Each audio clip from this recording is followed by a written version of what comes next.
thank the representative of Somalia for the statement. Now I give the floor to the representative of Denmark. Let me also thank Deputy Special Coordinator Alak Barrow for his briefing. Mr. President, 1 week ago, world leaders convened for the high-level conference on the two-state solution. The vast majority reaffirmed their unwavering support for the lasting peace and the two-state solution.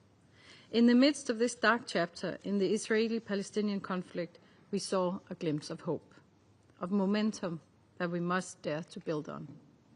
This is why the Foreign Minister of Denmark announced last week that the keys to recognition of a Palestinian state will no longer lie in the hands of the Israeli government. The Palestinians themselves must become masters of their own destiny. Denmark welcomes the commitments made by President Abbas regarding democratic reform and condemnation of Hamas, confirming that they can have no role in Gaza. It's crucial that we seize this momentum to move forward on these commitments towards a viable and democratic Palestinian state. However, the two-state solution is at a critical junction. It's challenged by Israel's direct opposition to its realization, by the expansion of illegal settlements, and by threats to annex the West Bank and Gaza.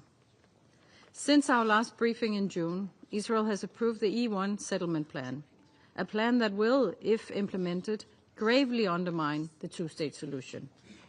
Denmark strongly condemns this decision and urges Israel to halt any such attempt.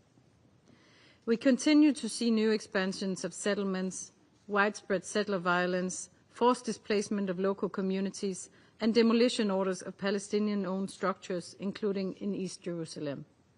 Denmark's position is clear. We firmly condemn all of these actions and policies. Israeli settlements are a clear violation of international law, and they make it virtually impossible to form a connected and viable land for a future Palestinian state.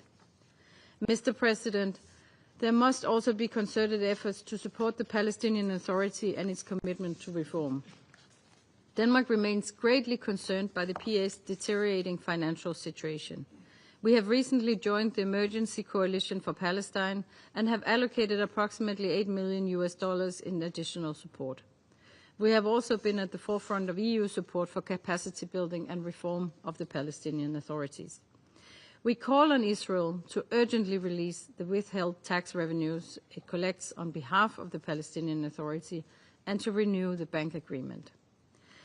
Mr. President, next week we are marking a devastating anniversary. We will never forget the brutal terror attack by Hamas on 7 October 2023.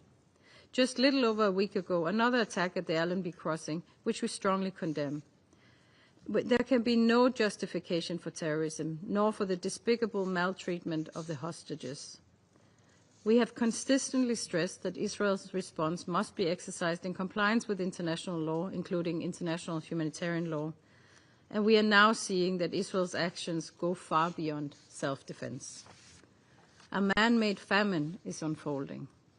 Denmark is deeply concerned by the catastrophic humanitarian situation in Gaza, and it's deeply troubling that we now see reports of reduced, not improved, humanitarian access.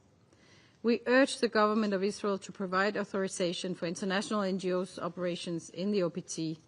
They should not be forced to leave at a time when their services are needed more than ever. Mr. President, in closing, despite opposition and cynicism, last week provided new hope for a peaceful future for Israelis and Palestinians. For years, weapons and violence have spoken. Now is the time to implement the Resolution 2334 and for international law to prevail. Denmark remains committed to playing our part. I thank you.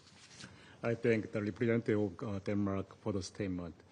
Now I give the floor to representative of